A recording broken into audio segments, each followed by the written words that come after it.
All right, let's talk about something that is hands down one of the most critical parts of any research paper, the abstract. It's short, for sure, but it packs a serious punch. This is your paper's first impression, and we're going to break down exactly how to make it a knockout. Seriously, just think about that for a second. Imagine you've spent months, maybe even years, pouring your heart and soul into a project. You've made a discovery that could totally shake up your field. And then, crickets. What if nobody ever reads it? It sounds crazy, but that's the reality we're dealing with. The fate of your brilliant research, the thing that decides if someone dives in or just scrolls on by, often comes down to a tiny paragraph of maybe 150, 250 words. Yep, that one little abstract is your sales pitch, your movie trailer, and your big headline all rolled into one. So we really need to start thinking about the abstract in a new way. It's not just some summary you quickly type up at the end. No, it is the gatekeeper. It holds the power to swing the doors to your work wide open or slam them shut right in a reader's face. And hey, don't just take my word for it. This quote really lays out what's at stake. A fantastic abstract doesn't just get someone to read your paper. It directly affects your work's entire legacy. More readers mean more potential citations, and that means your research gets the visibility it deserves. And you're not just writing for one audience either. Your abstract has to wear a bunch of different hats. It needs to hook a casual reader who's just browsing a database. It's got to convince a super busy editor that your paper is perfect for their journal. It has to persuade reviewers to even say yes to reading the full thing. And oh, by the way, it also has to be friendly to search engines so people can actually find your work in the first place. Yeah, no pressure, right? Okay, I know that sounds like a lot, but here's the good news. It's not some kind of dark art. There's actually a formula, a clear, repeatable structure you can use to build an amazing abstract every single time. Let's just break it down into a simple 5-point checklist. Think of it like a recipe with 5 essential ingredients. First up, you set the scene with the background, the problem you're tackling. Then, you state your aim super clearly. What was your goal? Next, you briefly, and I mean briefly, touch on your methods. Then comes the most important part, your key results. What did you actually find? And you wrap it all up with the conclusion. So what?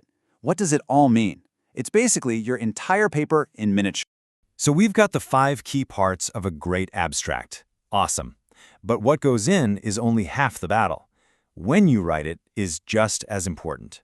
And this, right here, is where so many people make a mistake that can really weaken their whole paper.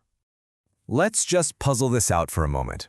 If the whole point of an abstract is to be a perfect, bite-sized summary of your entire finished paper, when do you think it would make the most sense to write it? The answer is you write it dead last, after everything else is done. After the intro, after the discussion, after every single table is perfect and every conclusion is set in stone. Why?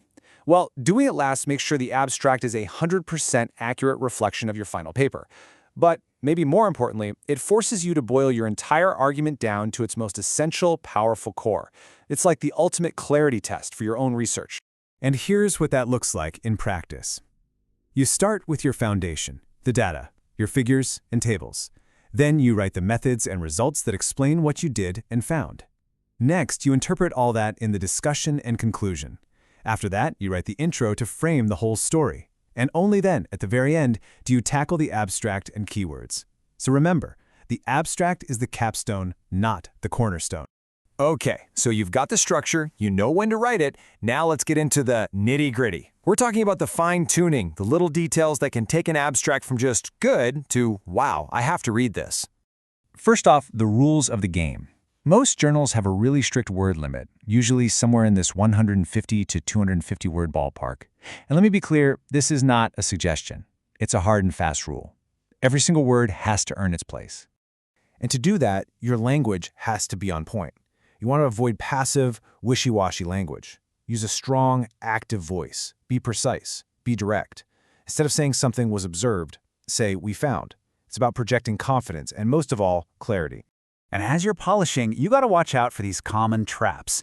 Trap number 1, spending half your word count on background and not getting to the results. Trap 2, having something in the abstract that doesn't quite match the main text. Number 3, getting bogged down in way too much detail about your methods. And the biggest trap of all, making a claim in your abstract that isn't actually backed up by the data in your paper. Avoid these, and you're in great shape. Phew, we've covered the why, the what, and the how. So now, let's see what happens when all these pieces come together in a real-world example.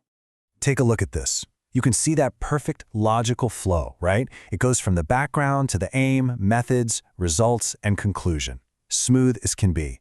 The language is specific, the results have actual numbers, and look at those keywords at the bottom. They're perfectly chosen so search engines can find this work. This is what it looks like when it all comes together. So if there's just one thing you take away from all this, let it be this simple little formula. Structure plus clarity equals impact. A solid, logical structure combined with crystal clear language, that's the secret sauce. It's not about using big, complicated words, it's about making your research impossible to ignore. And that's the question I want to leave you with. The next time you're writing, think of your abstract not as a summary, but as a key. And ask yourself, is this key going to unlock the door for readers and reviewers? Or is it going to leave my brilliant research locked away where no one can see it?